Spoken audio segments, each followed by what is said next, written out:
Hello everyone, this is Silver Contrails, and today I'm doing something a little bit different.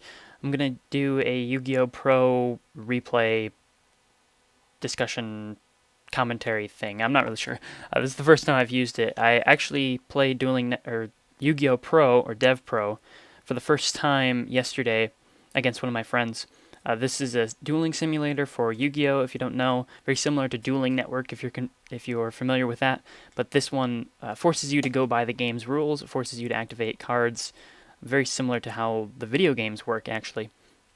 So it lets you save your replays, and I'll just go ahead and play these and kind of talk about this. The deck that I'm playing here is called Mecha Phantom Beast. It's a relatively new archetype, and I'll go ahead and start it. It's a little fast, so I might have to pause it. So starting off, of course, I'm opening up with some of the new Mecha Phantom Beast cards. These are cards that came out just this last set. Mecha Phantom Beast Mega Raptor, but this one, Blue Impulse. I think that's how you say it. Blue Impulse. I'm not really sure. I'm just gonna call him Blue. He comes out next set in Judgment of the Light. That'll be in August, I think. So this is an OCG only card. It's a tuner monster, which is interesting. We don't really have that many tuners coming out anymore, but Judgment of the Light has a lot of synchro support, and Mecha Phantom Beasts are getting a fair bit of it. So open up pretty decent in this hand. My opponent is playing a Nimble-based deck. It's sort of like a combination of frogs, Nimble cards, a bunch of other things, and it works really cool. You'll see some pretty explosive plays. And in this duel, he's opening up with a couple of cards. He is running the Elemental Dragon of Water title, and it's Baby Dragon form. And he opens up pretty okay, I would say. Although I'm not sure how exactly to play the deck. I open up fairly decent. You can see I draw for turn. I draw into another blue. Really hate those guys. Quick duality. Reveal an in-hand Tetherwolf. Always want to have Mega Raptor and Tetherwolf together. If you can open up Tetherwolf and then get the Mega Raptor out the next turn, it's good. So you'll see that happen right here. I've got the Mega Raptor out, summon the Tetherwolf. Tetherwolf summons a token when it's summoned, and then of course Mecha Phantom Beast Mega Raptor summons another token whenever a token is summoned. So you get 2 tokens for the price of 1. Raptor's effect triggers, and I can search out a card from my deck, a Mecha Phantom Beast card. Which is really cool. And now, while I've got these tokens, of course, my monsters can't be destroyed by battle, by card effects, and they gain levels equal to the level of the combined tokens that I have. Whew, that's a lot of effects. It's actually a lot nicer if you just read the cards and figure out what they do. They're all pretty similar, so it's not too hard to figure out what's going on after you read the first one, and you say, oh, well, okay, the rest of them have that same effect. Anyways, I search Harrier, which is like a Harrier jet, like from Call of Duty, if you're familiar with that. And this is good for setting up plays during my next turn, which you'll see happen. Of course, I've got the face down mind control. I take his monster and make Dracosack with it. The reason I'm doing this is I'm trying to keep his title out of his graveyard. I don't want him to be able to use it. I get some more tokens, and I start swinging. I've got this level 13 Mega Raptor on the field, and then I set another Heavy Storm for a bluff. I kept setting spells because I couldn't draw into traps. This might have been a mistake to go Dracosack because I was thinking about enemy controller or Big Eye, and he tributes my Dracosack for its effect to destroy my face down card, which didn't really matter to me. He gets out the title and swings into one of my tokens. Now, for whatever reason, he didn't bring back Treeborn Frog in attack position and swing over another one of my tokens. That would have set me back a little bit, but there's just a little misplay there on his part. So, of course, Mega Raptor's effect, grab my second piece of the combo here. And very important that he didn't take out my other token because I needed that token. There, so I summoned Harrier. I would have basically lost had I not had this combo. So had he summoned that in attack position, I probably would have lost. Anyways, I summoned Harrier. When it's summoned, it doesn't get any tokens, but it will get a token if I tribute a token for a card effect that isn't itself. So I summon this guy. Actually, you know what? I could have done that backwards. I could have done that differently. Never mind. Anyways, so I summon him. I use his effect. I tribute the token to get an extra normal summon, or to get a special summon from my hand. And I special summon Coltwing. Coltwing, when it's special summoned, if I control a Phantom Beast, I get 2 more tokens. So I'm good to go there. I get the tokens. And Coltwing, my frames are dropping. That's cool. Anyways, Coltwing gets me my extra monsters. And then I'm going to use Coltwing's effect. I'm going to tribute 2 of my tokens to destroy and banish a card my opponent controls. And this time I'm going to get rid of his his face-up True One Frog. So that's banished out of the duel. Harrier gets me another token, and then I make another Dracossack. Dracosack's effect to destroy his title. I swing for 19, set the warning, and I'm pretty much good to go. I'm kind of prepared for anything at this point. He draws into a dark hole, so he can clear away my tokens next turn if he wants to. But he goes for title, and then swings into a token. The passive play might have been better if he would have just tried to really go off on me with the dark hole and all that stuff. And then I get another 2 tokens, tribute the token, get another Cult Wing, banish, destroy. Doesn't matter what he adds because I've got enough attack points to end the duel right here. And so that's pretty much that. This Mega Raptor, of course, the one in the center, stayed on the field the entire time for this duel, and it just goes to show just how well these monsters will stick around if you don't do anything crazy. If you're a cautious player, you can keep your Mecha Phantom Beasts on board for a long time, and it's very surprising how few outs some of these decks have to a single, even just a single monster with a bunch of tokens surrounding it. And so that will be game, of course. Then I have the 2 blue yeah, I still don't know how to say that. These guys in my hand, which I did nothing with, I ended up taking them out later on because they weren't really doing anything for me. So that would be it for that duel. So let's jump over to the next one.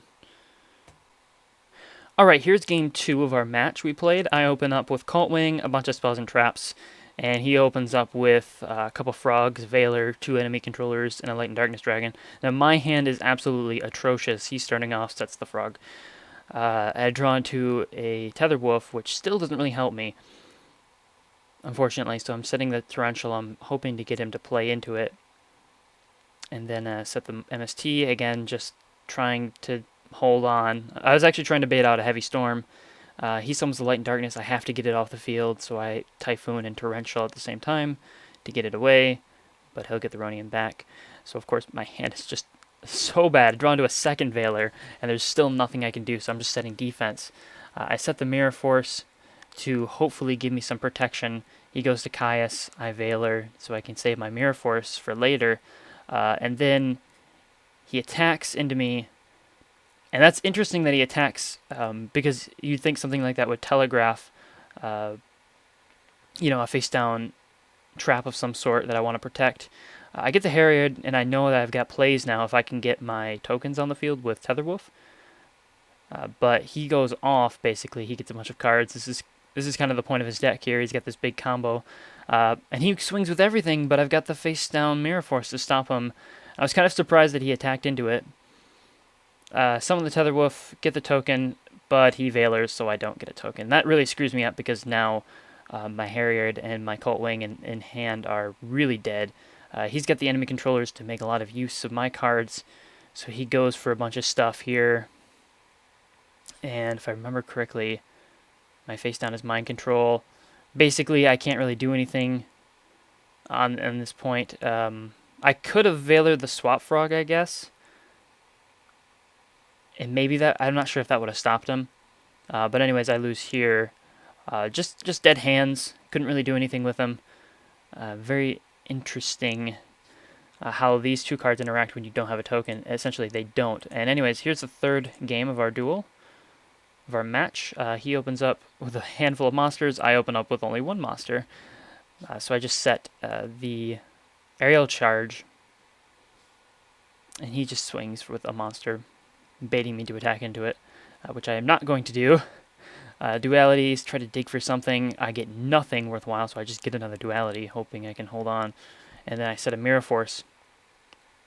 He sacks for Caius, targets my Aerial Charge, which I can chain and get a token real quick to defend me.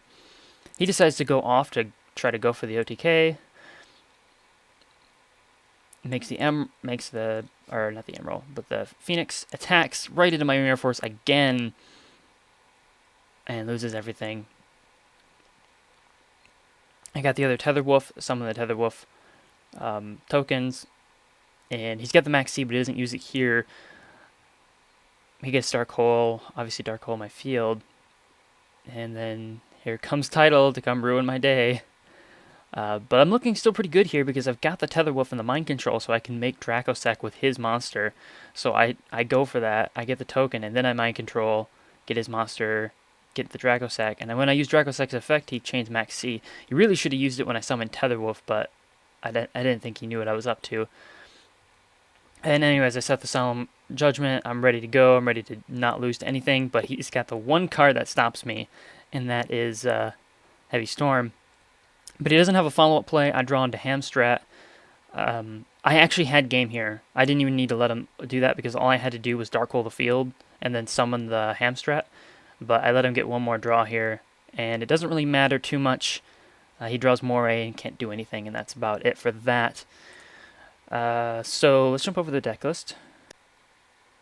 So here's the deck that I ran. I'm running the 3 Mega Raptors, of course. You want to open with this as much as possible. This is the life of the deck right here.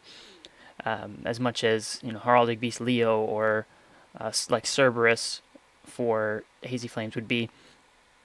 Harriers and the Cult Wings, these are the new cards, as well as the Blue Impasses. Let me sort the deck a little bit. Okay, there we go. These are the new cards coming out in Judgment of the Light, so I'm running the 6 new cards. Tetherwolf's really good turn 2. They just get you that free token, and they can swing for 25, which is actually pretty good. So, of course, Mega Raptor to Tetherwolf is probably one of your best 2-turn plays. Harrier and Cult Wing, they work together pretty well, so I like to run those 2 together. I never drew the Race Stealth in the duels that I played. I have mixed feelings about this card. Same thing with Strato. Strato's effect, you're almost never going to use. It's very rare. The only time I use it is if I'm going to summon a Cult Wing, or I need to make an Xyz summon with like a level 3 to make a rank 3 or something, or a rank 6 even. And then I run them 1 Cyber Valley and then 2 Effect Veilers. The Cyber Valleys are nice because I'm running the 1-for-1, I'm running the Mind Control, and of course I can banish tokens to get extra draws, and those are always really cool. Further, we've got, so of course in the spell lineup, I've got the 1-for-1. This lets me turn, say, Tetherwolf into a level 8 Synchro at times, or get quick access to Cyber Valley to make a play. Might drop it. It doesn't really fit too well with the deck, but it's kind of cool. There's a level 1 Mecha Phantom Beast tuner that I might add in here and test that with 1-for-1. Heavy Storm, Mind Control. Mind Control is being really well in here because everyone's playing 7s, and basically most of my monsters can become 7s pretty quickly. And anything level 4 I can take, anything that's level 9 I can take, anything that's level whatever. Most of the time I can take their monster and do stuff with it. And then we've got Dark Hole, Monster Reborn. 2 dualities to dig for things. You do special summon a lot in here, like almost every turn, but dualities are needed so that you can have that consistency. And then the limiter removal, which is cool. All your monsters are machines, and if you have a token, your main monsters won't be destroyed. The tokens will just die at the end phase. And then Scramble. I'm teching 1 right now. It's kind of decent with Tetherwolf. You'll summon Tetherwolf, activate Scramble when you have that 1 token, and then you can get Cult Wing. Cult Wings gets you 2 more tokens, and basically just go from there. You get the 2 tokens, you tribute them, pop a card and banish it, then Xyz for something like Chidori, and there you go. For traps, double bottomless trap hole, double mirror force, double torrential, just a lot of just generic stuff. I'm probably going to change this up quite a bit. It doesn't help. This lineup is kind of just temporary. It's stuff to see where things fall in line. 1 aerial charge, it's kind of okay. A lot of people swear by 3 of them. I don't really like 3 of them. It doesn't help me defend my board, and I really don't like if I can't defend my board. But it's cool, you can chain it to Typhoon and stuff. And obviously, like, aerial charge with Mega Raptor, even first turn, is actually pretty cool. Call the Haunted is good with basically everything in here. It lets you set up plays if you lose your monster. It's also really good with Cult Wing, so you can do stuff like summon Harrier, and then Call the Haunted, get Cult Wing, or even summon Mega Raptor, Call the Haunted, get Cold Wing. Cult Wing gets you 2 tokens. Dual Barrel Roll is basically the Infernity Barrier for this deck. It's okay. I didn't draw it at all during those duels, which I thought was really weird. But it's actually, it's a powerful card. It's just the cost is really high. and a lot of times it's very conditional and it will be very rare to activate. But if you can resolve it, oftentimes you can win duel straight off of it because it negates pretty much everything. And then 2 Solemns. The extra deck's pretty much just nonsense. Obviously the 2 Draco Sacks being the main key. I don't have them myself yet. I hopefully will get them someday. And then Big Eye and Chidori, generic ranks, and a little bit of synchros because I'm running the synchros. As I move forward, I think I'm going to drop almost all of the level 3 monsters in here, probably the Cyber Valleys, the 1-for-1. Switch up the deck a bit, might run Black Falcon. I've been becoming increasingly fond of that card. But yeah, that's basically my deck. Let me know what you guys think, and I know this is something a little bit different for my channel, but hopefully you enjoyed it. So, yep, that's it, and until next time then.